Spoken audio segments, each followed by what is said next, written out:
प्रदेश के युवाओं को आज बड़ी सौगात मिल रही है। जयपुर को विश्व स्तरीय IT finishing school Rajiv Gandhi centre of advance technology का आज शुभारंभ किया है मुख्यमंत्री अशोक गहलोत ने। और कार्यक्रम की ये सीधी तस्वीरें आप देख रहे हैं। एसएमएस अस्पताल के पुराने सूचना केंद्र में बना है ये आरकेट। यहाँ AI, cyber security, internet of things, augmented reality, virtual reality, machine learning, robotics, big data analytics, blockchain जैसे एडवांस तकनीकों की ट्रेनिंग दी जाएगी। और विश्वविख्यात आईटी कंपनी द्वारा संचालित व सर्टिफाइड कोर्सेज यहां पर हैं। आधुनिक उपकरणों से युक्त है, विश्व स्तरीय इंफ्रास्ट्रक्चर, अनुभवी फैकल्टी है। लाइव प्रोजेक्ट्स का अनुभव हासिल करने का भी युवाओं को यहां पर अवसर मिलेगा। और फिलहाल ये तस्वीर आप देख रहे हैं।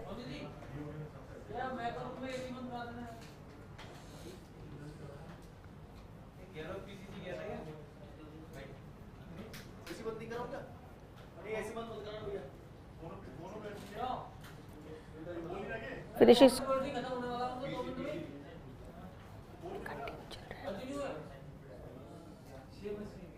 तो तस्वीरें आप देख रहे हैं, ये एक्सक्लूसिव तस्वीरें हैं जहां मुख्यमंत्री ने बाकायदा निरीक्षण किया इस पूरे इंस्टीट्यूट का।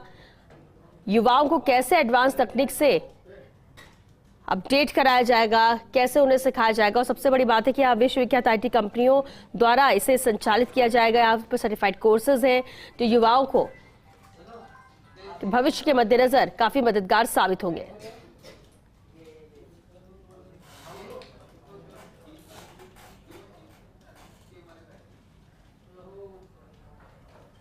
पीएसएफ अखिल अरोड़ा ने यहां पर प्रेजेंटेशन भी दिया इस पूरे इंस्टीट्यूट को लेकर कि कैसे यहां पर कोर्सेज रहेंगे। फिनिशिंग स्कूल के रूप में इस सेंटर की स्थापना की गई है। उद्योग की जरूरत के मुताबिक ही ब्रिज कोर्स भी इस सेंटर में संचालित होंगे। जो किसी कोर्स जो डिग्री कोर्स है उनके गैप को भरने का सेंटर काम करेगा। प्रेजेंटेशन में विस्तार से अखिल अरोड़ा ने जानकारी दी। यहां पर अलग से कोई सर्टिफिकेट नहीं दिया जा रहा। उद्योग और कंपनियों की जरूरत के अनुसार ही ये कोर्स यहां पर डिजाइन किए गए हैं।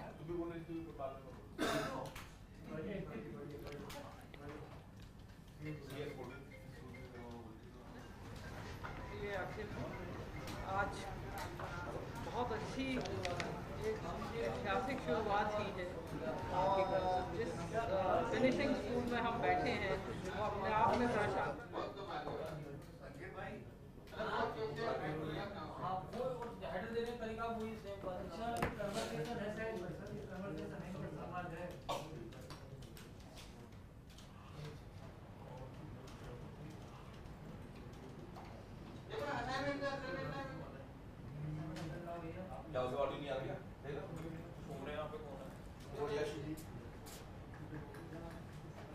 आईटी के एरिया में जैसे हमने क्या विजन है और राजस्थान को जो है वो किस रास्ते पे लेके जाना चाहते हैं। आज एक महत्वपूर्ण दिन भी है। आज हमारे पूर्व प्रधानमंत्री स्वर्गीय श्री राजीव गांधी जी की पुण्यतिथि भी है, जन्मदिन है। आई एम एक्सट्रीमली सॉरी, आज जन्मदिन है।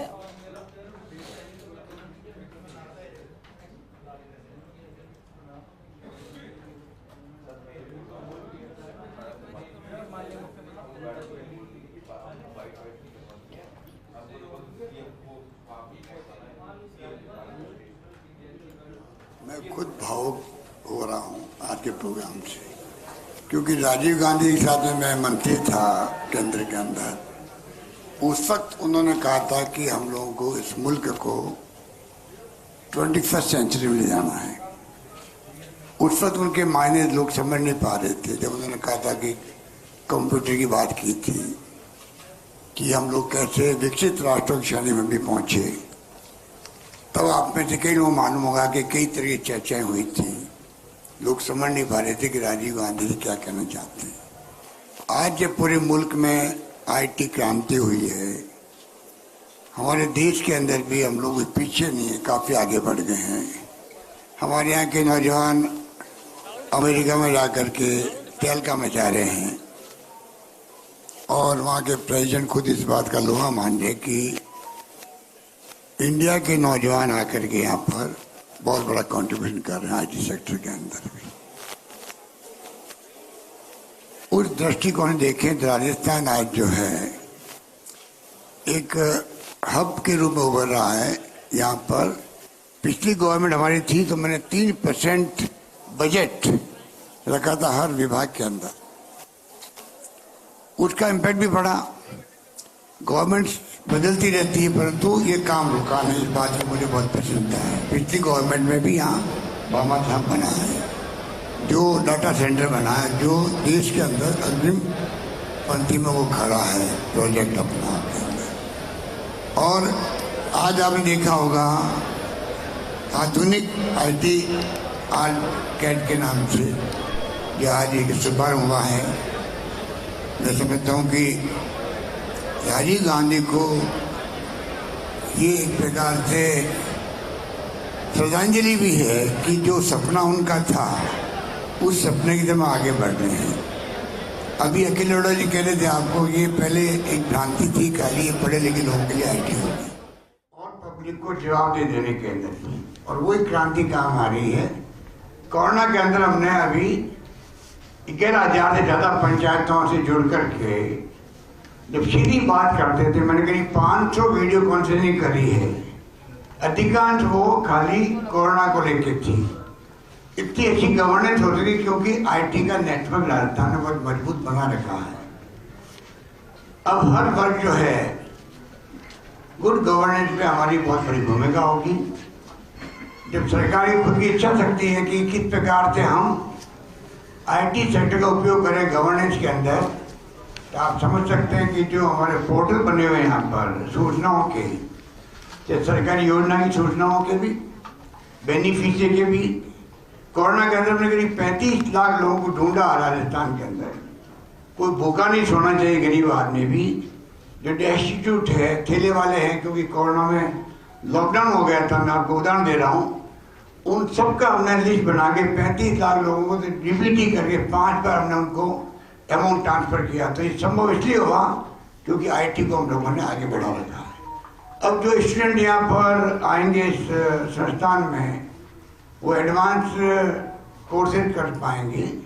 एक तरफ एम्प्लॉयमेंट शानदार मिलेगा उनको, और दूसरी तरफ राजस्थान में जो ह्यूमन रिसोर्सेज बन रहा है, मानव संसाधन का विकास होगा IT सेक्टर में, वो राजस्थान के विकास में बहुत बड़ी भागीदारी निभाने में उनका सहयोग भी रहेगा। आज जो कंपनी आई है उन सबका मैं हार्दिक स्वागत करता हूँ सरकार की तरफ से। उनको विश्वास दिलाता हूँ कि आपको कोई यहाँ पर असुविधा नहीं होगी।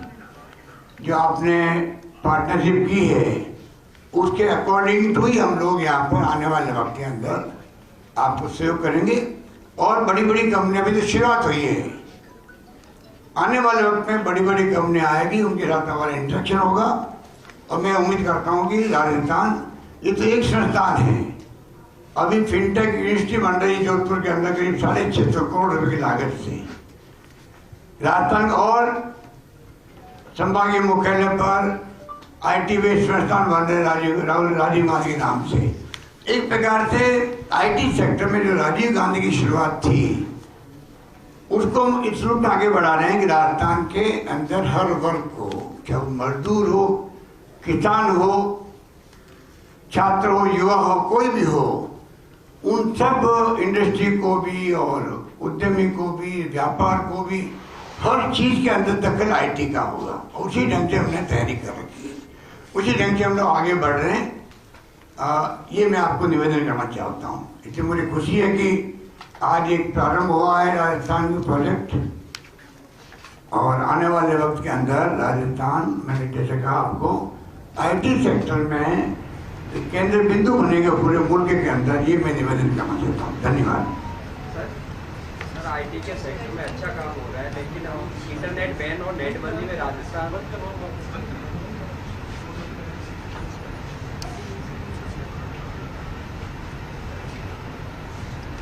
सर एक सुझाव भी है, सवाल भी है। हम IT में आगे बढ़ रहे हैं, लेकिन इंटरनेट बैन और नेटबंदी में राजस्थान सबसे आगे है। स्पेसिफिक सोशल मीडिया प्लेटफॉर्म जब नेटबंदी के दौरान बंद रहे, बाकी ट्रांजैक्शन ऑनलाइन फूड हम मंगाते हैं या केक वाले हैं, वो काफ़ी लोग परेशान होते हैं। जानकारी आई थी तो आप इसको लेकर सुझाव भी आए थे, कुछ चीज़ों को बाहर रखा जाए नोटबंदी से, नेटबंदी से, नेटबंदी क्या ट्रांजैक्शन। सर ये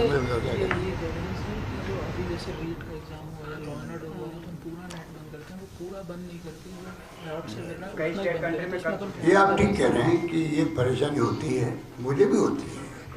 जब बंद होता है तो मैं भी परेशान होता हूँ। परेशानी झेलनी पड़ती है कई बार पब्लिक इंटरेस्ट के अंदर, पर फिर भी जो आपने कहा है सेलेक्टिव कैसे हो, सेलेक्टिव कैसे हो जिससे कि आबादी पूरी की पूरी तकलीफ में नहीं आए। आपको सुझाव अच्छा है, हम उसके ऊपर आगे बढ़ेंगे। सीएम सर, एक सवाल यह है कि कल आपने कहा था कि आने वाला जो बजट है वो यूथ बजट रहने वाला है, लेकिन आज के यूथ की सबसे ज़्यादा जो जरूरत है वो एम्प्लॉयमेंट की है। तो ये आपके गवर्नमेंट के 5 साल अभी होते आ रहे हैं, तो इस 5 साल में आपने एम्प्लॉयमेंट जनरेशन के लिए या गवर्नमेंट सेक्टर में या प्राइवेट सेक्टर में क्या कोशिश की है? क्योंकि सेंटर में राहुल गांधी एम्प्लॉयमेंट के इशू पे बार बार सेंट्रल गवर्नमेंट को कोसते रहते हैं। तो राजस्थान में आपकी कांग्रेस की गवर्नमेंट है, तो कांग्रेस की गवर्नमेंट ने एम्प्लॉयमेंट जनरेशन के लिए यूथ के लिए क्या किया, क्या क्या ये कोशिश की राजस्थान में है? मैं समझता हूँ कि ऐसा पहले कभी नहीं हुआ। सरकार बनने के बाद में अभी तक 1,25,000 नौकरी लग चुकी है। 1,20,000 के आसपास प्रोसेस चल रहा है, कहीं इंटरव्यू है, कहीं एग्जाम में चल रहा है, और 1 लाख की मैंने बजट 22-23 के अंदर और घोषणा करी है।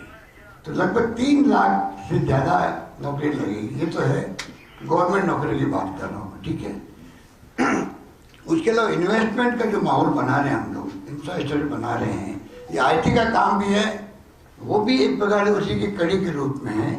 पूरे मुल्क में जिन राज्यों में इन्वेस्टमेंट आता है, जहाँ लेबर अनरेस्ट नहीं होता है, लॉ एंड ऑर्डर स्थिति ठीक होती है, कम्युनिकेशन अच्छे हों, ट्रांसपोर्टेशन अच्छे हों, और IT जैसे जमाने के अंदर वो भी हम आगे बढ़ रहे हैं।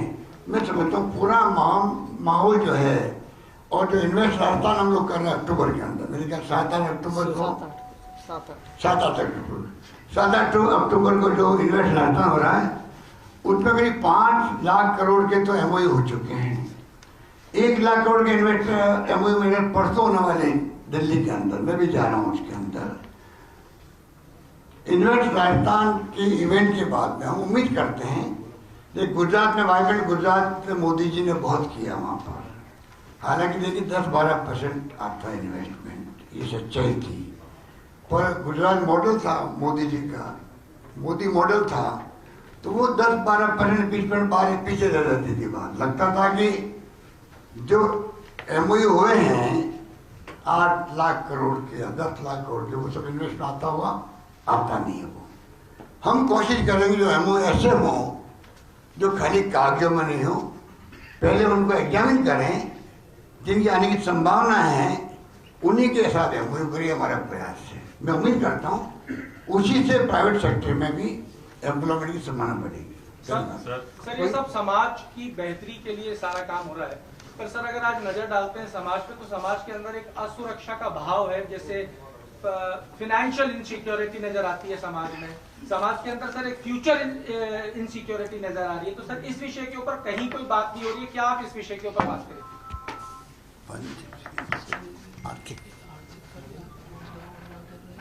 आर्थिक सामाजिक पूरा डेवलपमेंट का आप कराएंगे। अब ठीक है, ये देखिए, ये माहौल जो देश में बन चुका है, उसमें केंद्र सरकार को, जो आपने क्वेश्चन किया है, उस पर ध्यान देने की आवश्यकता है।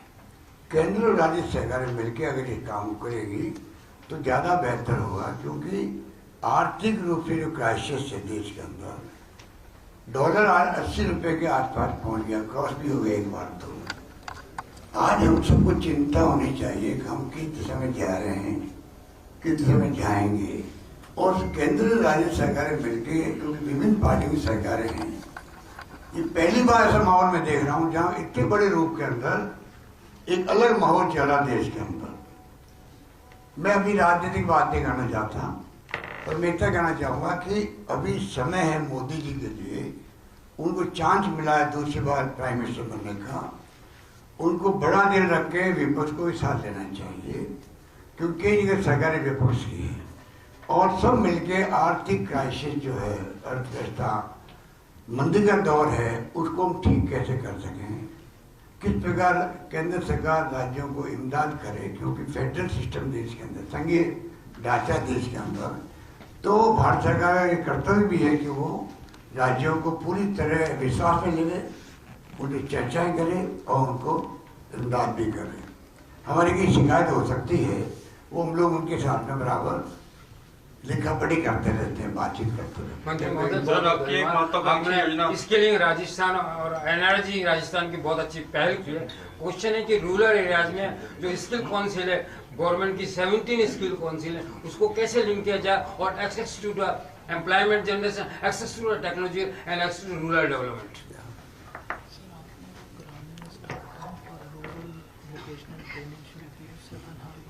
स्कूलों तक स्टार्टअप भी और स्किलिंग को भी लेकर जा रहे हैं सर। ये देखिए थोड़ा बहुत लगता है, इतना बड़ा प्रदेश है, करीब 42,000 गाँव है यहाँ पर हमारी सोच उस दिशा में आगे बढ़ रही है। हम चाहेंगे कि जो हमारे राजीव गांधी सेवा केंद्र बने हुए गाँव के अंदर इंफ्रास्ट्रक्चर हमारे पास मौजूद है, ग्राम पंचायत तक हम जुड़ चुके हैं। धीरे धीरे जो ग्रामीण अर्थव्यवस्था को लेके भी और ग्रामीण स्तर की जो आपने बताई है बात, मैं समझता हूँ कि IT बेस्ड उस दिशा में आगे बढ़ेंगे। थोड़ा टाइम लगेगा पर हम कामयाब होंगे। सर, आपकी महत्वाकांक्षी योजना के बारे में जिक्र करना चाहूँगा, चिरंजीवी योजना के बारे में, क्योंकि मैंने सुना कि कुल बजट का 7% हेल्थ पे खर्च आप कर रहे हैं और इस चिरंजीवी योजना की सफलता के बारे में अक्सर बातें होती है। क्या आप सुझाव देंगे? केंद्र सरकार को अक्सर आपने कहा है इससे पहले भी कि आयुष्मान योजना की जगह चिरंजीवी योजना को देश भर में इम्प्लीमेंट अगर किया जाए तो ज्यादा अच्छा होगा। बिल्कुल ठीक कहा आपने, हम लगातार सुझाव दे रहे हैं उनको लिख के भी। और अभी मिस्टर अमित शाह आए थे, गृह मंत्री भारत सरकार, उत्तर क्षेत्रीय परिषद की बैठक में, तब भी मैंने रिक्वेस्ट की थी कि ये हमारी योजना जो है पब्लिक इंटरेस्ट के अंदर प्रधानमंत्री जी आप कहें पूरे देश में लागू करें। अभी जो आयुष्मान भारत योजना है वो सोशियो इकोनॉमिक सर्वे जो हुआ देश के अंदर, यूपी गवर्नमेंट, आपको मालूम होगा, बाद में वो रुक गया, आगे बढ़ा नहीं था। उस संख्या को ही खाली वो दे रहे हैं आयुष्मान भारत का लाभ, उससे नहीं काम चलने वाला। एकमात्र प्रदेश राजस्थान है देश के अंदर जहाँ पर 100% लोगों को हम जोड़ रहे हैं चिरंजीवी योजना से, जिससे कि पूरा 5 लाख के बजाय 10 लाख कर दें बीमा में। 10 लाख तक का खर्चा पूरा उनको मिलेगा, प्राइवेट में भी और गवर्नमेंट में भी। नंबर 2 इम्पोर्टेंट बात जो है वो मैं कहना चाहूँगा, जो आपकी मीडिया के माध्यम से मैं समझता हूँ और ज़्यादा लोगों तक पहुँचनी चाहिए। अगर मान लीजिए 10 लाख का बीमा है और इलाज करवाया परिवार ने और 4 लाख खर्च हो गए, उसमें 6 लाख ही बचे हैं। अनफॉर्चुनेटली उसके घर में मान लो किडनी का प्रॉब्लम आ गई है या प्रॉब्लम आ गई है, आपके लीवर ट्रांसप्लांट कराना है, ऑर्गन ट्रांसप्लांट करना है, कोक्लियर प्लांट लगाना, मान लीजिए, तो 10-12 लाख रुपए खर्च होंगे उसके, और उसके बाद सिर्फ 6 लाख ही बचे हुए हैं। तो 6 लाख बचे रहेंगे और पूरा खर्चा 10 लाख, 12 लाख, 15 लाख का जो है वो पूरा गवर्नमेंट देगी उसको, परिवार को। ये मैं समझता हूँ इस प्रकार संवेदनशीलता के साथ में स्कीम को लागू किया गया है, उसी रूप में पब्लिक के पास हम पहुँचने का प्रयास कर रहे हैं सर। उसके अलावा इसी योजना में हमने जोड़ दिया ऑक्सीजन को, जोड़ दिया ऑक्सीजन बीमे को 5 लाख का। अनफॉर्चुनेटली एक्सीडेंट हो गया तो 5 लाख रुपये परिवार को मिलता है। ऑक्सीजन का मतलब खाली रोड ऑक्सीजन नहीं है, बरसात में लोग डूब गए बरसात के अंदर पानी में डूब गए, बच्चे डूब गए, उन तमाम सबके परिवार को 5 लाख रुपये दिए जा रहे हैं। इतनी शानदार ये योजना बनाई गई है। और तो और ये IT बेस्ड जो है, मोबाइल फोन 3 साल की फ्री इंटरनेट सेवाओं के साथ में 1 करोड़ 35 लाख लोगों को दिया जा रहा है, सब परिवारों के अंदर महिलाओं को, जिससे कि वो IT बेस्ड जितनी भी सुविधाएं मिलेगी या मिल रही है या ऐप बने हुए हैं, पोर्टल बने हुए हैं, उन सब का फायदा वो ले सके। इस लेवल पर हमने योजना बनाई है और हम चाहेंगे भारत के अंदर जमाना बदल गया है। राजीव गांधी कहते थे 21st सेंचुरी में जाना है और विकसित राष्ट्रों के साथ में हमारा गैप जो है वो बहुत बड़ा गैप था। 84-85 में जब राजीव गांधी ने बात करी थी, हम चाहेंगे कि वो चाहते थे नई सदी में जाएं, तब कम से कम गैप कम से कम हो जाए, बराबर हम आके खड़े हो जाएं। वो खाली कहने से नहीं चलेगा काम, उसके लिए हमें मेहनत करनी पड़ेगी, हर सेक्टर में आगे बढ़ना पड़ेगा, तब जाके वो गैप पूरा होगा। मैं समझता हूँ इन तमाम दिशाओं के अंदर हमें उसी पर जम लेना पड़ेगा, ये हमारा प्रयास है। सर, अभी आपने कहा था कि प्रधानमंत्री नरेंद्र मोदी को दिल बड़ा करके राज्यों को विश्वास में लेना चाहिए। क्या आपको लगता है कि प्रधानमंत्री देश में जो शासन चला रहे हैं वो राज्यों को विश्वास में लेके नहीं चला रहे? देखिए, वो तो मैंने आपको कहा कि मैं कोई आरोप नहीं लगा रहा हूँ अभी। मैं ये उनसे आग्रह कर रहा हूँ कि जहाँ शांति होती है वहीं विकास होता है।